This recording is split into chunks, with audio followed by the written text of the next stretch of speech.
Bismillahirrahmanirrahim. Assalamualaikum warahmatullahi wabarakatuh. Perkenalkan, nama saya Hilma Nurjana dari program studi agribisnis. Di sini saya akan menjelaskan atau mempresentasikan mengenai budidaya tanaman kedelai untuk memenuhi salah satu tugas dari mata kuliah Dasar-Dasar Agronomi.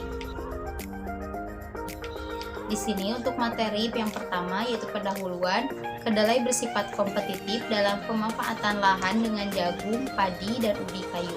Kedelai merupakan komoditas pangan dengan kandungan protein nabati tinggi yang digunakan sebagai bahan baku produk olahan seperti susu kedelai, tahu, tempe, kecap, dan lainnya. Kedelai adalah salah satu makanan utama setelah padi dan jagung. Kedelai mengandung protein 35% dibandingkan dengan beras, jagung, tepung, singkong, kacang hijau, daging, ikan, dan telur ayam.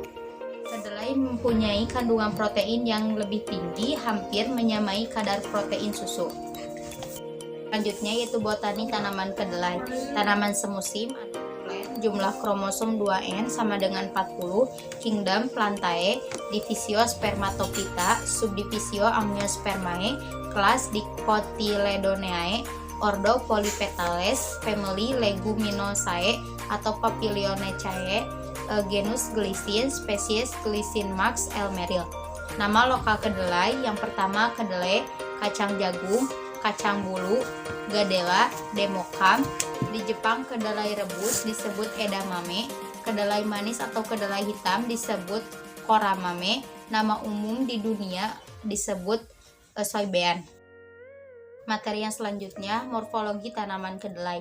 Organ vegetatif dengan alat hara atau organum nutritivum, yaitu alat pengambil, pengangkat, pengolah, pengedar, dan penyimpan makanan. Yang pertama akar, batang, dan daun. Organ generatif dengan alat berkembang biak atau organ reproduktivum, yaitu bunga, buah, biji. Pertama, akar kedelai. Struktur akar kedelai, akar lembaga atau radikula, akar tunggang atau radix primaria, akar cabang atau radix lateralis. Perakaran kedelai dapat menembus tanah sekitar 150 cm, terutama pada tanah subur, berbentuk bintil akar. Bintil akar berbentuk bulat atau tidak beraturan, yaitu disebut dengan koloni bakteri Rhizobium javanicum. Batang kedelai berbatang semak, ketinggian batang 30-100 cm, batang beruas-ruas dan bercabang 3-6 cabang. Tipe pertumbuhan kedelai, determinate atau terbatas, indeterminate tidak terbatas, dan semi-determinate setengah terbatas. Selanjutnya daun kedelai. Daun kedelai memiliki helai daun atau lamina oval atau lancip. Trifolicate, daun berjemuk, memiliki 3 anak daun, memiliki warna hijau, hijau tua atau kekuning-kuningan, memiliki fungsi sebagai alat asimilasi, respirasi, dan transpirasi. Selanjutnya bunga kedelai, memiliki 2 mahkota dan 2 kelopak, memiliki warna ungu atau putih bersih, memiliki 10 buah benang sari, 9 diantaranya bersatu pada pangkal dan membentuk seludang, yaitu mengelilingi putik.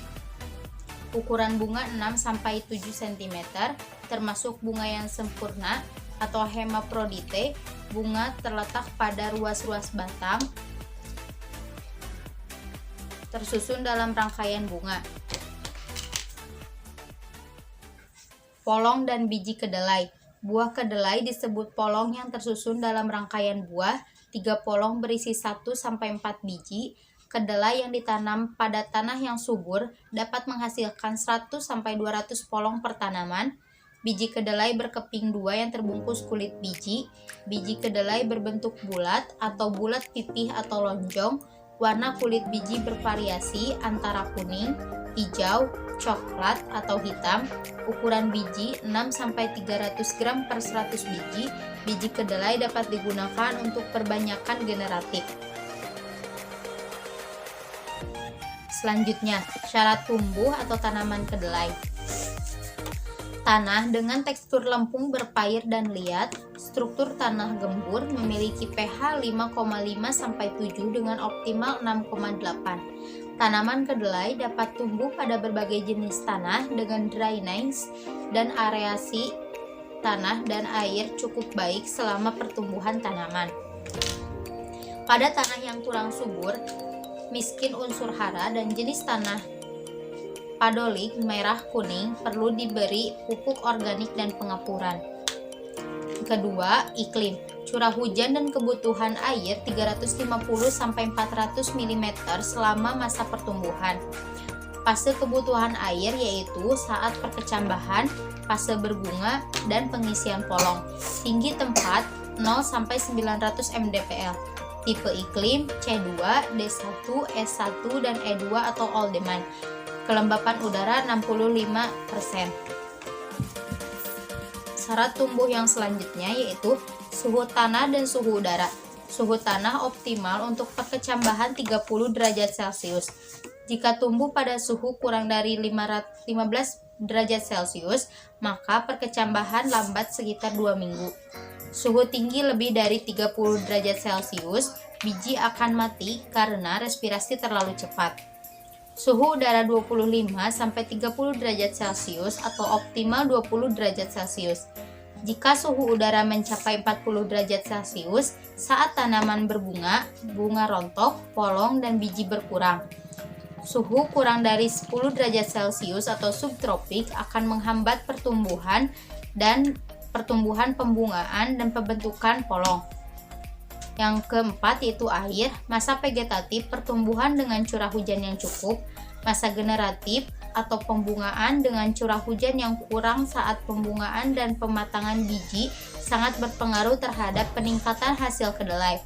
Varietas unggul di suatu daerah belum tentu unggul di tempat lain dengan perbedaan iklim, topografi, dan pola tanam, drainase, dan areasi baik. Budidaya kedelai. Di sini ada budidaya kedelai. Yang pertama pemilihan bibit. Pemilihan bibit ada 3 unsur yaitu umur panen, ukuran, dan warna biji bersifat aditif. Yang kedua persiapan lahan, penanaman, pemeliharaan, panen.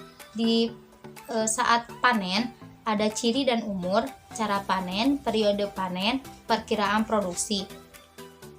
Yang keenam, pasca panen, pengumpulan dan pengeringan, penyortiran dan penggolongan, penyimpanan dan pengemasan.